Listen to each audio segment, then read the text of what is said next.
We started chapter 7. Previous day we covered our planetary system, the overview, what constitutes the solar system. We looked at the main bodies, the sun, the planets and their moons, planetary rings, and there are asteroids, comets, meteorites. We looked at all these bodies that constitutes our whole solar system, and today we'll look into the composition, what these planets, moons, or even the sun is made up of. Let's start with the giant planets, the biggest planets of the solar system. They're also called gas planets because majority of the constituents, the composition of these planets is gas, and that's primarily hydrogen and helium. About 75% hydrogen and 25% helium in all these four planets. I say about because they also have a rocky core with maybe up to 1% of heavier elements, metals, rock, and ice. In general, I know when you study periodic table in your chemistry class, if you have taken chemistry class, there are a bunch of gases and metals and non-metals. But in astronomy, we generally consider hydrogen and helium as non-metal, and everything above helium is metal. And you see the blue colors of Uranus and Neptune. That's because the atmosphere, the surface layer of these planets have some uh, percentage of methane gas, and methane gas, when it reflects radiation, turns blue.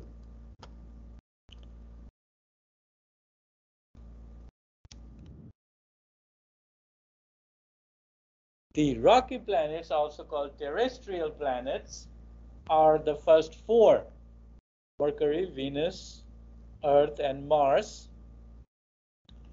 Um, their compositions are also very similar, mostly rocky, and they have metals. They don't have any gas envelope,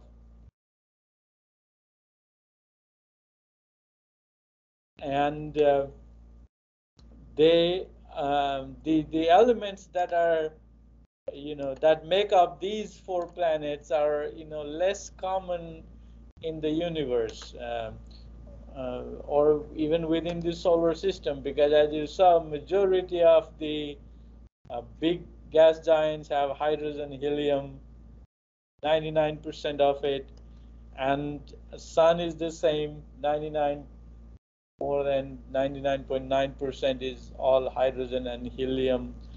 And and even other stars out there, the nebula, the gas clouds, they're mostly in the form of hydrogen and helium. So the metals that we have on Earth or any other uh, terrestrial planets here are less common. The most abundant rocks, called silicates, that are found on Earth's surface.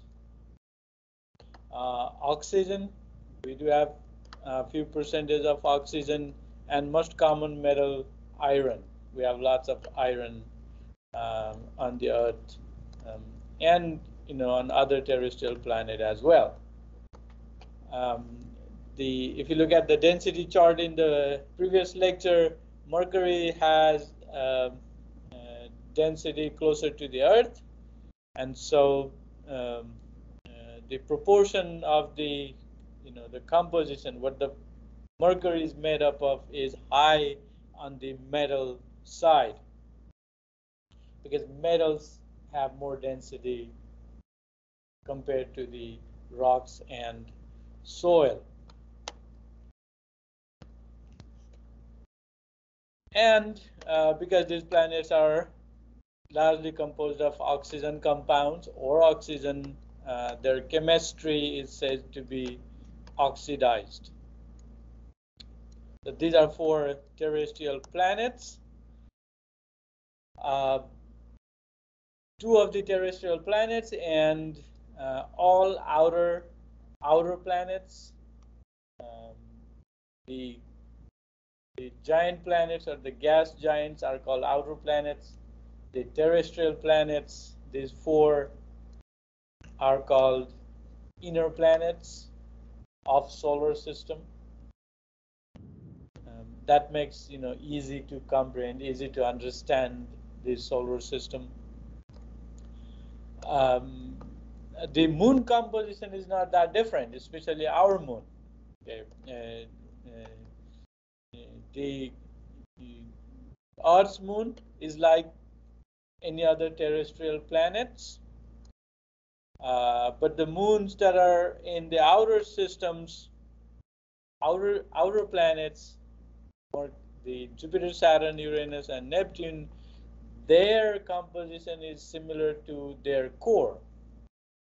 Okay, so later on we'll see how these things were formed. So during the formation process, it suggests the material, the building material that was there initially before the formation of these nice solar system that we have now. It suggests that the materials that made the inner planets, same material, remaining material, end up building or forming the moons. And like the Earth has different layers, we'll dissect Earth in later chapters. But just like Earth has different layers, moons have different layers too, and that layers come from a process called differentiation, where gravity helps to sediment the heavier metal, heavier material towards the core, and lighter material usually remain on the top. Like for example, the Jupiter has a rocky, solid core because any heavier element, that were present on the surface are basically sedimented inward towards the center. That process called differentiation.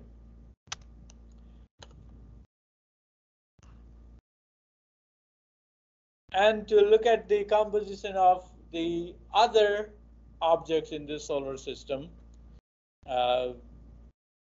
like asteroid, comets, meteorites. These are 4, very similar yet defined different way based on the size and where they are located. Asteroids are big rocky bodies. They orbit around the sun, and the primary location of these asteroids are between Mars and Jupiter in the asteroid belt. They have the largest size among these 4. This is an example of an asteroid. Comets are mostly found in the outer edge of the solar system, in the Kuiper belt, or even in the Wood cloud, the farthest region of the solar system. There are also small bodies, mostly composed of ice and frozen gases such as water, carbon dioxide, carbon monoxide, and that's the reason when these comets fly, when they are far out away from the sun in the colder region of the solar system, they're all in frozen state. But when they get towards the sun, when their elongated orbit takes them towards the sun, as the sun's radiation hits these frozen gases, they create these vapor tails, and we see these long streaking tails coming out of the comets. Meteors are rocks, similar composition but these are directed toward the Earth, and when they hit the Earth's atmosphere, due to the friction, most of them disintegrate and all their mass is converted into energy radiation, and most of them do not make it to the Earth's surface. When there are hundreds of these little rocks, when they enter Earth's surface, the friction causes them to burn in the atmosphere, and we call that event a meteor shower. We had that Perseid meteor shower a couple of years ago. Even with all this light pollution, we could see these streaking lights in the sky caused by such meteor shower. And sometimes when these meteors are big enough, they don't get burned up in the atmosphere all the way. So some core remains and it hits the Earth, and those rocks are called meteorites. They can be very small. They are heavy. They are mostly composed of iron, heavy metals. Even a small one, I've had a chance to hold one once, and it was a small piece like this one, and it was very heavy. It was very dense, compact, with heavier elements. There's one in Namibia called Hoba meteorite. It's 60 ton. That's the largest meteorite that we know or we have on Earth. I mean, there may be more is hidden deep inside the Earth's core, because during the formation process, it was very inhospitable place. Every day, every second, these planets, the inner planets or even outer planets, could be bombarded with these rocks and dust particles and whatnot. But over time, everything settled down, and now we have such a calm environment in the solar system. This was comet Neowise, comet that came by, make big headlines. July 19, 2020, I went to Cedar Hill National Park. Here you can see a long tail. It was visible by naked eye when there were very few lights. But with binoculars or with a camera, this was taken by a simple camera. You can see very distinct feature, a bluish colored tail of this comet Neowise that came in 2019. And here is the animation, what happened that time, 2020, June, July, that couple months. It came from towards the Jupiter. This is the Sun, Mercury, Venus, Earth, and these lines are the height from the plane of the ecliptic. So it was pretty high above the plane. So, and it came from down underneath and went up, and again flew by the Earth and went away, because it has such a high eccentric orbit, big eccentricity. It takes years to come around. And this was the closest approach was in date is here, about August, first week of August. I took this in July 19.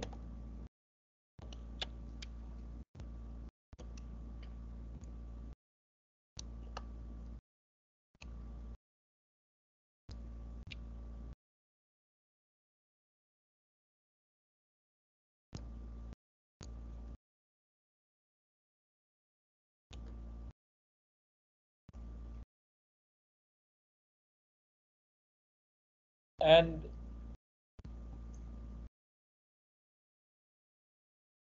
these, when comets or even pieces of asteroids, sometimes when they hit Earth, they are the original block that make up of the solar system. They are there initially. far out. They had less chance to be differentiated or less chance to be withered by the weather, and their chemical composition, are preserved from the beginning of the formation of the solar system. And so when these objects, they somehow reach Earth, and studying their chemical composition, we can date, when those rocks are formed, and from there we can tell, how long the solar system is in the making. We'll look at that in the formation next. There is another one. This one here, the interesting comet, is 67P, also known as Churyumov-Gerasimenko, or that's why a simple name, 67P. It's a comet that has an orbital period of 6.45 years. In this orbital animation, you see this green one. This green one here is the orbit of this comet. It takes 6.45 years to go around. This blue one is Earth. The blue orbit here, or the cyan orbit, is Earth.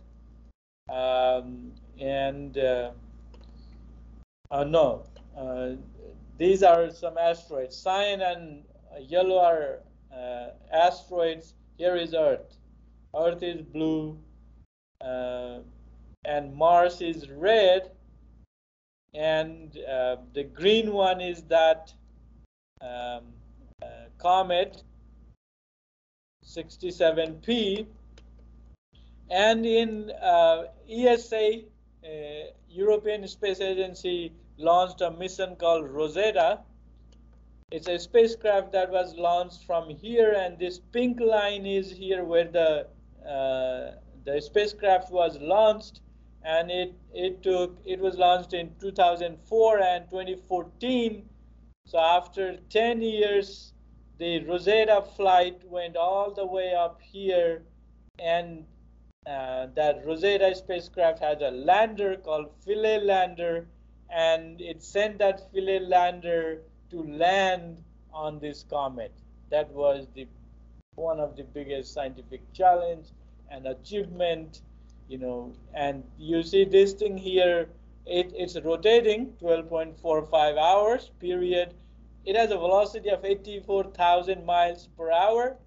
It's small, 4.3 kilometer by 4.1 kilometer in size, very rocky, uneven surface, yet they managed to send this Rosetta craft around its orbit, and from there it released a lander. It would go and land on this comet, and this pink line is the orbit of that Rosetta spacecraft, and it did land. In 2016, it sent this short video clip here. These are striking dust particles on the comet. Looks like, somewhere in Grand Canyon, very dry place. You also see some setting stars. These bigger white dots are setting stars. Smaller ones are dust particles and other cosmic ray particles.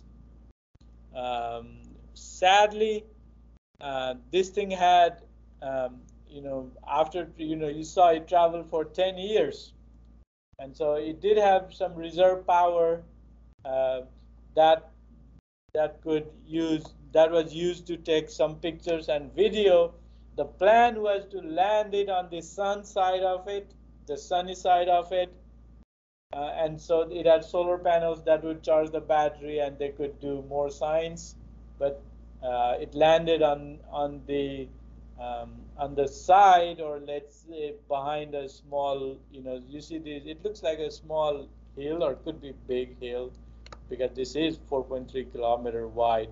So when it landed there, it blocked the sunlight, and they could not charge the solar panel and charge the lander. and the whole mission had to be stopped in few months. Well, that science comes with a lot of challenges, and as such,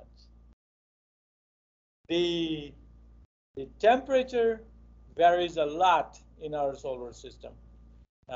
It can get 464 degrees centigrade. That's the Venus temperature, not Mercury. Mercury temperature ranges from 280 to 430 degrees centigrade. And again, for reference, the water boils at 100 degrees, and you know how hot it is, and you know how hot Texas get at 50, 55 degrees. And that's the temperature of the Mercury. And Pluto is another extremum, the cold extremum. Temperature there can get negative 220 degrees centigrade, and water freezes at 0 degrees centigrade. So that's 220 below zero. That's why most everything, even the gases, water, are in the frozen state when you go towards the outer planets. And you see Mercury and Venus. Venus is farther away from the sun. Usually the objects that are closer to the sun receive more radiation from the sun, so it's hotter. But Venus is more hotter than Mercury because Venus has cloud of dust particles, poisonous gas, whatnot. It has an envelope of atmosphere, okay, not hospitable. And that atmosphere, or that gas and cloud, acts like a greenhouse, and the sun radiation that gets trapped inside, creating a greenhouse effect, and that increases the internal temperature and can reach 464 degrees centigrade. So Mercury is not the hottest planet. Venus is the hottest planet. Luckily, Earth, there are a lot of coincidences here. Earth is at the right place, something called the habitable zone of a star. We call this Goldilocks zone as well. Every star has its own habitable zone depending on the size and the amount of radiation it gives off. For our sun, is a mid-sized star, not too small, not too big. And this green zone here is the habitable zone, meaning the temperature there, is enough or right enough for liquid water to exist. And you see Earth is right at the center of the habitable zone. And as we know, I mean, Earth's temperature can get extreme. I mean, there can be temperature well below zero, but not more than 100 degrees centigrade anywhere. But it's right enough to have ice in the winter, or most of the ice in the winter at least. And summer, it doesn't get too hot so that all of our water evaporates away. But also we're lucky that Earth has right enough gravity to hold all the atmosphere. All that water that evaporates in the atmosphere is still held by the Earth's gravity, and that comes down as a rain, and so on. But again, Earth is the only planet that we know in the whole universe that supports life, the advanced form of life, like us. Okay, there can be microbes in the waters underneath the Europa moon. There can be, because if there is water, it's likely it has microbes in it, but we haven't verified that yet. But so far, again, Earth is the only planet. That's why we need to protect, we need to save Earth, at least from the greenhouse effect. We don't want the internal Earth's temperature to go high and act like Venus. Every degree rise of internal Earth's temperature, that temperature is absorbed by our ocean, and the water absorbs it. And when water absorbs that heat, the water creatures are affected first. And when water plants, water animals die, it has a significant effect on the land animals and land creatures, and we may come to extinct. for our children, our grandchildren.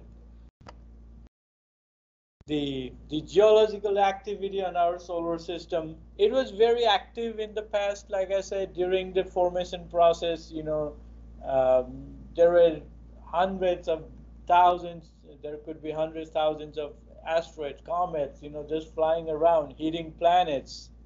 And over time, they all got settled. Everything, all the gas and dust got settled, and we have a fairly stable system, quiet. But every now and then we get to see these violent activities. This happened in May 17, 1994. I was born in 83, and I remember this as a kid. It was in the news that, oh, something is going to hit a planet. I mean, I was a kid. I thought maybe it was going to hit Earth. But I wasn't worried. I didn't have to work. I wasn't worried. There was always food on my plate. I didn't have to work. Later on, I know now better what it was. This is a comet, Shoemaker-Levy. When it got closer to the Jupiter gravitational field was strong, and this bigger piece got disintegrated into pieces, 20, 30 pieces of it, and with that friction, they turned into fiery balls, and they hit the Jupiter. And this was the first day. Hubble, we had a Hubble back then ready. It was launched and ready to view such events. And the Hubble Space Telescope took these images. The first day, second day, third day, fourth day, it was gone because you see it's all gaseous clouds swirling around. Even though it made some damage, but after a while that got blended, and it looked fine after a few days. But imagine such events, or such geological activity that happened on Earth, right? And we know one happened 65 million years ago. 65 million years ago. That's when Earth was ruled by different creatures, large creatures like dinosaurs. And when asteroid hit, it created that enormous energy, burned the whole water and air was on fire, put it this way. And the dust and the smoke spread, and it covered the whole Earth, and so no outside radiation could come in, and everything died. And it took another 65 million years or 64 million years to settle all that down and restart the evolution process. Moon has, as you can see, moon. There's no other geological activity like the volcanic effect, or it doesn't have water layer or surface, anything to cover up these craters. These craters formed, when during the formation process, when Earth was still, the solar system was still very young, or the planet, this moon, whenever it formed, when it is young stage, it got hit by hundreds, thousands of comets and asteroids, and that's what we see here as these craters. The other geological activity can be internal, like for example, Earth is very active, geologically very active. We have thousands of volcanoes, active volcanoes. We get earthquake every now and then, and even our continents are shifting because of these. We still have molten lava, molten iron inside of the Earth.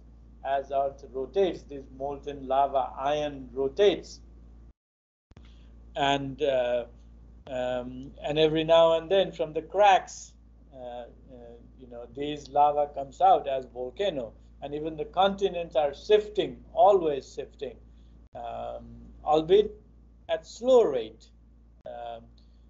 We know that the Indian continent was farther out in the ocean, and when it moved and collided with the northern Tibetan continent, it pushed all the land masses in that collision point. It raised all that land masses up, and that's how the Himalayas were formed. This is the Mount Everest, the tallest mountain, was created in that process. How do we know? When you go to the Everest Base Camp, or the rocks, the samples, the shells that are collected from the base camp are only found on the surface of the ocean, because that whole ocean bed was pushed up. All those creatures turned into fossils, and now they rest on top of the mountain.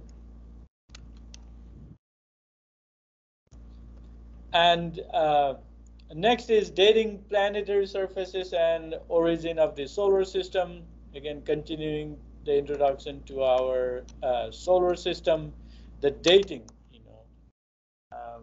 How do we know how old how old Moon is? How old the Earth is?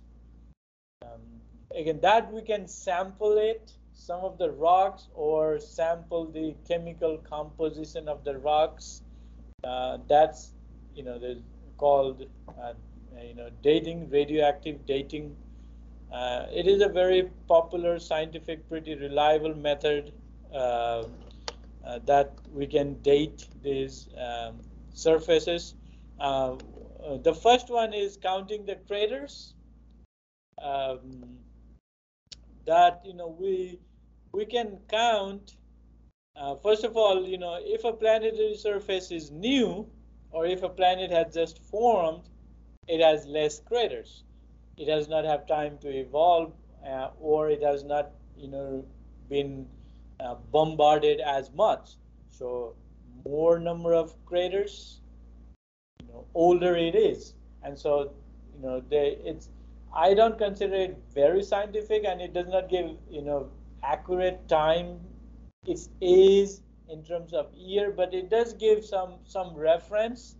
They were able to count or at least one group of scientists were able to count all the craters in the Moon, and they could estimate, okay, the Moon is about 4 billion years old. And with another process called the radioactive rocks, it came very close, the dating of the Moon, using two different methods. And radioactive rock method, or measuring the radioactivity, is very popular, and it is quite reliable way to measure the age of any material. Okay, and first of all, what is radioactivity? And on Earth, we had some samples from Moon, because the Apollo mission, the primary goal was to grab some rocks and bring it back. So we had rocks from Moon. We had rocks from comets that just came and collided, or asteroids. So we had some sample from the asteroid belt, or from the Wood cloud. We also had a sample from Mars. We didn't go to Mars, but we had some sample. How can that be? Well, when asteroids big asteroids strike the surface of the Mars, they throw up that material high enough in the atmosphere. And since Mars has a small gravity compared to Earth, these flown out objects can easily escape the Mars, and those were flown, some of the pieces were flown towards Earth, and we have the sample from the Mars. And now comes challenge: how do you measure the age of that sample, age of that rock? And we call that process called radioactivity. Some of the radioactive atomic nuclei, not there yet, maybe the uranium. In some atomic nuclei, what happens? spontaneously the nuclei of that atom can break into two. The nucleus of an atomic nuclei, when it breaks into 2, 3, 4, it can break into a number of other particles. In that process, it gives off um, energy and particle. Particle can come out as electrons, and when that nuclei breaks, the energy comes out as very high energy waves, or high energy radiation. We call that gamma rays. And you know from the previous chapter from our spectra, radio electromagnetic spectrum, gamma lies on the farthest region with most energetic waves. Okay, that's the definition of radioactive, and the process which involves the emission of these particles in the breaking of the nuclei into further smaller elements. This process is called radioactive decay. The radioactive atoms that go decay process, they are called parents, and the decayed products are also called daughter elements in high energy or nuclear physics. And the other definition that we need to understand is half-life. Half-life is the time estimate for half of the radioactive nuclei to go radioactive decay. So for, let's say, one radioactive element, uranium, we measure the time and how long does it take for that radioactive element to go to decay half from its original mass. Let's put it that way. So one nuclei breaks into two, that's half, right? And each daughter elements can break into two, that's half of the previous one. So here is a pictorial representation, maybe that helps. So here we started with one, and color here represents the fragmenting into daughter elements. So you start with one, and after half life, the original nuclei is broken into half, and again that half is broken into, after two half-lives, which is half of the previous one, half of half is 1/4, it's broken into 1/4 and 1/8 and 1/16 and 1/32. Okay. So how does that help? So the catch is, and there are many radioactive elements. Here are some that have been found on the rocks on the surface of the earth, or rocks from the moon, rocks from the Mars, or the meteors and asteroids. These rocks have radioactive elements like this here: samarium-147, rubidium, thorium, uranium, potassium, neodymium, strontium, lead-208, lead-206, argon-40. These are some of the radioactive parent elements. And so when we have a rock that we want to date, we count the number of parent elements in it and number of daughter elements in it. We know how long it takes for half-life for each of these. For example, here's a half-life example. These have the samarium parents have daughter neodymium, and the half-life in billion years, 106 billion years. So going from one full, so it has these number of we count the daughter elements, and if it's half of the original, so it starts here and it's half of that, we know the approximate age of that rock is 106. If it has 1/4 the original, it's times 2 half-life, which is twice that. twice of 106. And so that helps us. This is that helps us to measure or to determine the age of the Earth or the Moon or whatever sample that we collect, and uh, by using this method or by measuring the age of the rocks from Moon and Earth, measuring these radioactive decay, uh, we have come to a conclusion that Earth was formed about 4.5 billion years ago. 4.5 billion years. Again, that's a big time frame. Okay, there is some uncertainty there. Was later on, when we look at the moon formation, we see that moon may have formed little later because of collision of two planets, Earth colliding with another planet, and and so Earth got some material into it, and the remaining material formed into the moon. But that does give us a general estimate of the time. Yes.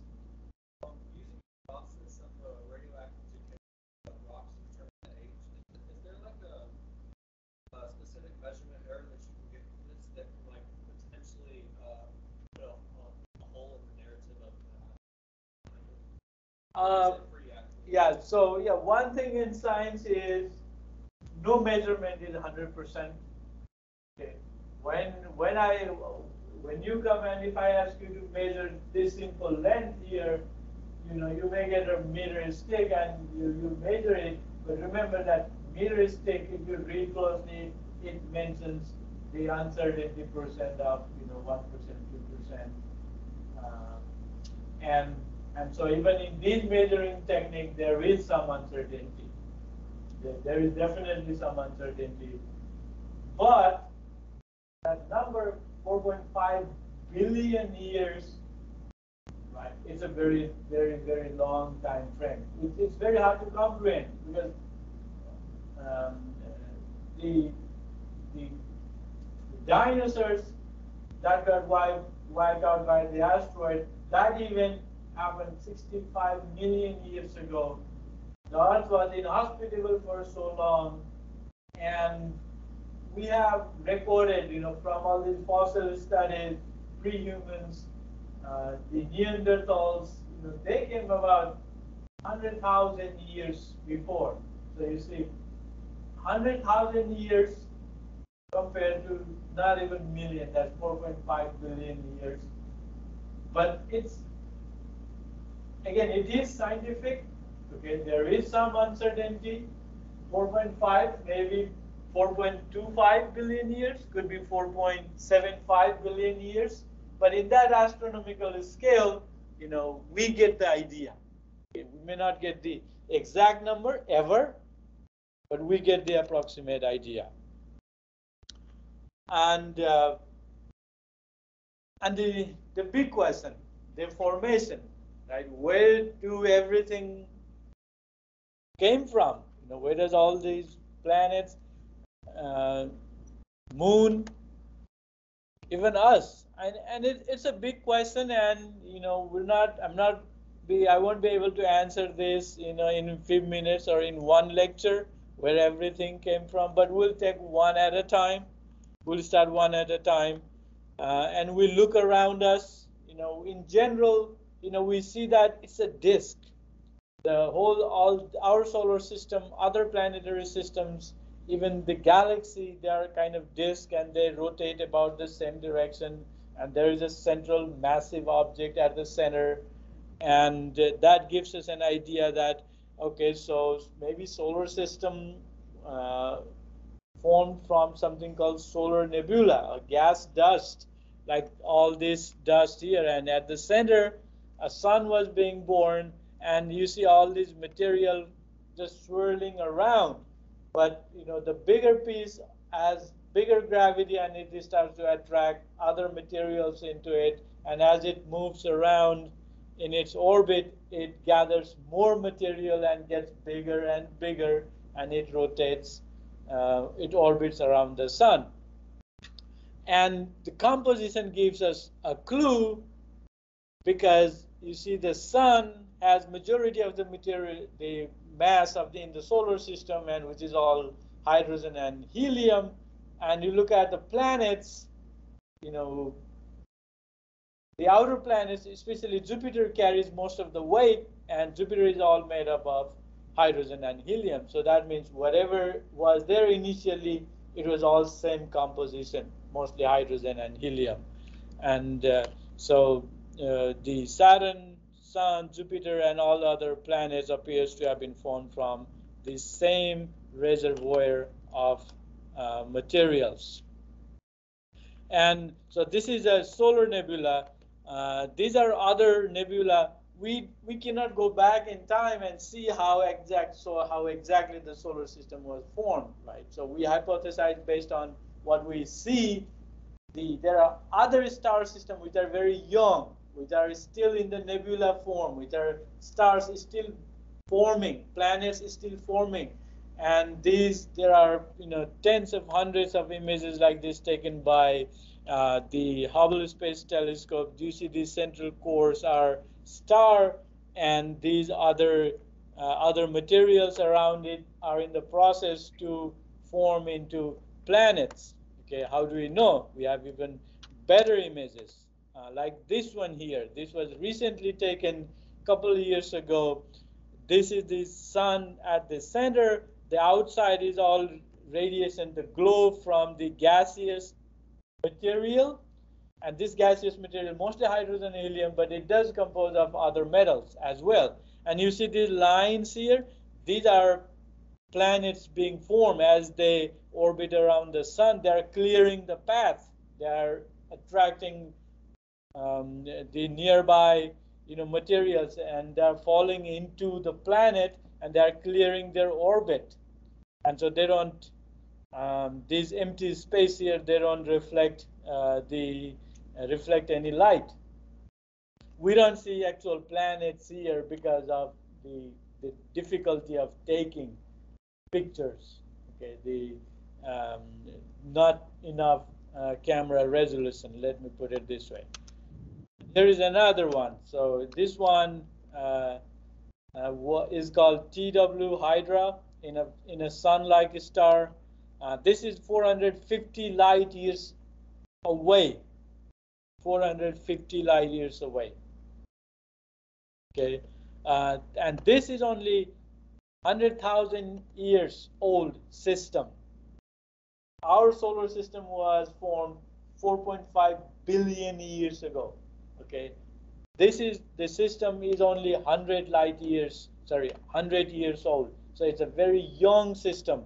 The star had just formed, and all these atmosphere around, or all these dust cloud of metals, non-metals, are still forming into planets, and very nearby planets. Each of these circles are the orbits being cleared out by the planets. And this is how we can extrapolate this information. What we see out there at that distance, when we see it, we can extrapolate, okay, this is how the solar system must have formed.